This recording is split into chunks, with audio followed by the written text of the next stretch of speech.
A verdade é a seguinte, meus amigos, no futebol o buraco é mais embaixo, não é abracadabra e tá resolvido. Nunca pensei em ser perfeito, mas vou correr pelo direito. Fala, moçada, beleza? Ó, Bruno Formiga na área, convidando você a se inscrever no canal, tocar na notificação, deixar o seu like, seu dislike, comentar o conteúdo aí, compartilhar o conteúdo dos seus grupinhos de qualquer coisa, beleza? E também sempre convidando você a baixar e experimentar de graça o SofaScore, o primeiro, mais antigo e, convenhamos aqui, meu xodó em termos de parceria aqui no canal, porque de fato é algo que eu já usava antes de qualquer tipo de relação comercial e continuo usando, mesmo que a relação um dia venha a acabar. Espero que dure tanto quanto meu casamento, que está aí firme e forte há 16 anos já.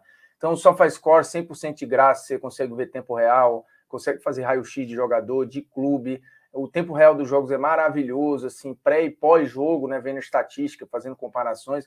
Então, às vezes, o SofaScore dá uns trunfos bons aí quando a gente está discutindo com um amigo que não sabe nada de futebol. Olha só, falar de PSG e de um assunto que faz tempo já que eu queria abordar, que é essa ilusão que as pessoas têm de comprar times prontos do dia para a noite, assim, e achar que o mais complexo dos esportes coletivos, que é o futebol, porque são 22 caras, né, com movimentos muito dinâmicos durante 90 minutos, num campo gigantesco, e aí você precisa ter um sincronismo coletivo por setor. Assim, já falei várias vezes aqui sobre questões táticas, de estratégia, de modelo de jogo. Tudo é muito complexo e tudo em cima de talentos individuais que são diferentes, questões físicas que são diferentes, muitas vezes questões psicológicas que são diferentes, pressões diferentes que atingem os jogadores de maneira diferente. Então, assim, de fato, o futebol é um jogo muito complexo, né? O Futebol em Números, que é um dos meus livros preferidos, que fala do jogo, sempre deixa muito claro, isso casa com algo que o Guardiola também fala, sobre você minimizar o aleatório no jogo. É claro que um esporte com uma esfera, um esporte com tantos jogadores, um esporte tão dinâmico, que você controla o jogo com os pés, que é diferente de controlar com as mãos, você tem menos controle. É óbvio que esse jogo vai ter muita coisa de imponderável e de aleatório. E aí a tática, a estratégia, o planejamento, tudo serve para você diminuir o aleatório e as chances desse aleatório intervir dentro do jogo. Então, tudo isso passa por estudo, por treinamento, por repetição, por departamento médico, por departamento psicológico, enfim, por N questões para você chegar ali dentro de um jogo. Mas o dinheiro, muitas vezes, e os clubes trilhardários querem queimar etapas, né? E isso muitas vezes não dá certo. Na maioria das vezes, inclusive, não dá certo. Onde é que eu quero chegar? Os grandes times que nós vimos, a esmagadora maioria dos times, óbvio, custou dinheiro. E eu sou um cara aqui que defendo o investimento. O futebol de excelência exige investimento, exige dinheiro. Então, assim, dificilmente vai ter um grande time pobre. Vai ter um grande time que não trabalha com as melhores peças e não trabalha com a excelência. Mas o que acontece no caso do PSG? As pessoas imaginam que do dia para a noite você vai ter um grande time. E historicamente, quando a gente vai por esse caminho, a gente se depara com algumas decepções.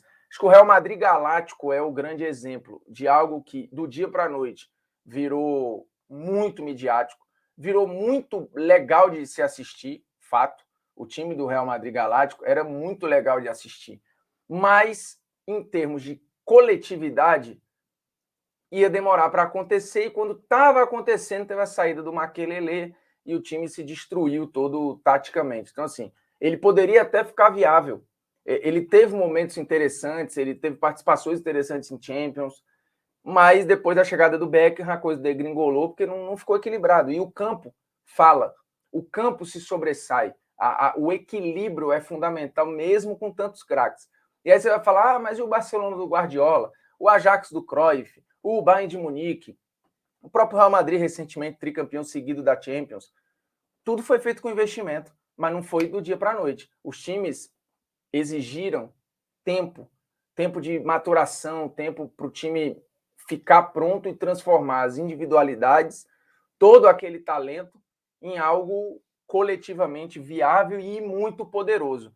Né? Você tem times que pega a galera da base, times que você contratou jogadores com potencial e vai lapidando, times que acabaram contratando jogadores muito grandes e muito bons e que já casavam numa base que estava ali e a coisa foi crescendo até atingir o seu ápice. Então, assim, não acontece do dia para a noite, que é o que se esperou que de alguma forma pudesse acontecer com o PSG agora e que muita gente esperou que acontecesse, por exemplo, com o Real Madrid Galáctico. E não foi assim que a banda tocou. Né? Times, talvez, coletivamente mais organizados se impuseram em cima do Real, como aconteceu com a Juventus, como aconteceu com o Lyon, como aconteceu com outros times.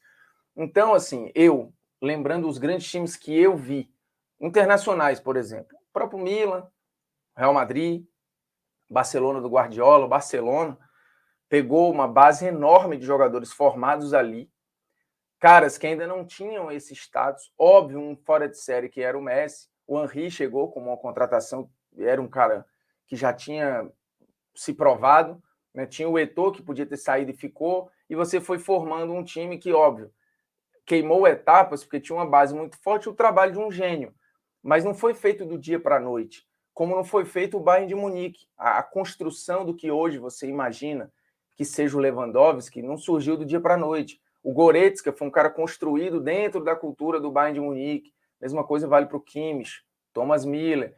Hoje eles têm um status de superestrelas que não tinha durante a produção da formação desse grande time. A mesma coisa vale para o Milan lá atrás. E a mesma coisa vale para o Ajax do Cruyff, por exemplo. A mesma coisa vai valer para várias equipes que você lembrar. Elas precisaram de tempo. É óbvio que o investimento, o dinheiro, faz você queimar etapas de competitividade. Por exemplo, o Chelsea, quando começou a chegar o dinheiro do Abramovich, deu um salto, mas também não foi do dia para a noite. O Chelsea, antes da chegada do dinheiro do Abramovich, já estava vivendo um momento interessante com o Zola, com outros caras, e aí chega o dinheiro, há um impacto inicial com a chegada de nomes muito bem monitorados no mercado, como, por exemplo, o Drogba não chegou como o Drogba, era outra coisa. E aí chega o Mourinho para, dentro de toda aquela estrutura que já estava ali, de caras que estavam ganhando um nome e um respeito, né, como Lampard, Terry e tal, aquilo se tornar um time competitivo e interessante. E que acabou sendo campeão, não da Champions. Isso viria muito tempo depois. E aí você já tinha caras, o Drogba, depois campeão da Champions em 2012, tinha outro status, mas foi um status construído com o tempo. Isso vale no futebol brasileiro também. Né? A coisa é sedimentada. Aqui, talvez, a gente até consiga ver o impacto mais rápido de grandes times, porque, enfim, o nível de enfrentamento é diferente. Então, esse impacto ele salta mais aos olhos. Mas, de qualquer forma, grandes esquadrões foram formados ao longo do tempo. São Paulo, Palmeiras, Inter dos anos 70, tudo não é do dia para a noite. Então, a gente precisa parar dessa pressa de achar que o dinheiro ou várias estrelas juntas vão dar resultado amanhã. Porque isso não vai acontecer. Trabalhos coletivamente mais bem organizados vão se impor. Aí você fala, mas, por exemplo, no basquete não é assim. O basquete é um universo de 5 jogadores. Quando você tem ali, por exemplo, 3 fora de série, você tem mais de 60% do time diferente. É óbvio que isso vai ter um impacto. É óbvio que isso vai... Os jogadores estão mais próximos, estão pegando na bola toda hora. A influência de 3, de 5 é muito grande, às vezes até de 4. O cara compra 4 caras absurdos, não tem como isso não fazer uma diferença gigantesca. Não tem como, é outro contexto de esporte. E isso vale para outros. Você vai para o vôlei, por exemplo, você vai pegar 3, 4 fora de série, você tem mais de meio time diferente demais e num impacto bizarro. Então, o impacto que a gente vê em outros esportes é diferente no futebol coletivo, ainda mais hoje, né, onde tudo está muito próximo e tal. Então, esse conto de fadas que as pessoas acham que do dia para a noite vai ter um time funcionando, é difícil. O próprio trio MSN, quando aconteceu, primeiro que o Barcelona já tinha uma base coletiva muito clara, quando chega o Suárez para transformar em trio. Mesmo assim, ele demora ali uns 4, 5 meses. A virada de chave definitiva, ela acontece quando? A partir de janeiro de 2015, né? Na virada de 14 para 15 é que você tem a mudança de chave. Aí o time arranca até ser campeão da Liga dos Campeões e campeão basicamente de tudo. Mas não foi do dia para a noite. Então, assim, pode ser que Neymar, Mbappé e Messi virem a chave agora, em fevereiro, março, e sejam até campeões da Champions. Pode acontecer. São caras muito diferentes. E, de novo, um time também que não era formado na base do zero, né? Existia algum trabalho ali, talvez até por isso a decepção. Porque as pessoas esperavam assim, bem, tem um time aí que já foi finalista da Champions e semifinalista da Champions. E tudo sumiu, né? Porque coletivamente o Pochettino não encontra resposta. Assim. Coletivamente, o time inexiste. E de novo, por mais que dinheiro que se tenha, isso não acontece do dia para a noite, beleza?